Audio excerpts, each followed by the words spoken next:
மகியோட அப்பா அவங்களுக்கு 38 வயசு ஸ்டார்ட் ஆகுது.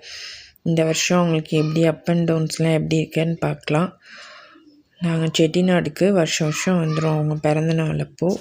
அங்கே தான் ஸ்டே பண்ணுறது. செட்டிநாடுனா சொல்லவா வேணும்? பிரம்மாண்டமான மாளிகை, தனித்துவமான சுவை, கைவினைப் பொருட்கள், பாரம்பரிய கலாச்சாரம் ஆகியவற்றுக்கெல்லாம் புகழ் பெற்றது. இது எல்லாருக்கும் தெரியும். இங்கே நாட்டுக்கோட்டை செட்டியார் தான் கொஞ்சம் அதிகமாக இருப்பாங்க. தமிழ்நாட்டோட ஒரு பெரிய அடையாளம்னு இதெல்லாம் சொல்லலாம். செட்டிநாடை பற்றி பேசணுன்னா பேசிக்கிட்டே போகலாம். எங்கள் வீட்டு கதைக்குள்ளே வரலாம்.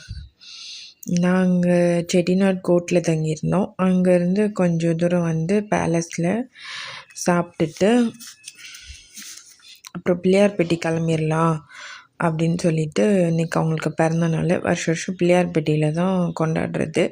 சரி கிளம்பிடலாம் அப்படின்னு சொல்லிட்டு நாங்களும் கிளம்பியாச்சு. அதுக்கு முன்னாடி கொஞ்சம் ஃபோட்டோஸ் எடுத்துக்கிறோமே அப்படின்னு சொல்லிட்டு சின்ன பிள்ளைத்தனமாக விளையாடிட்டு இருந்தோம்.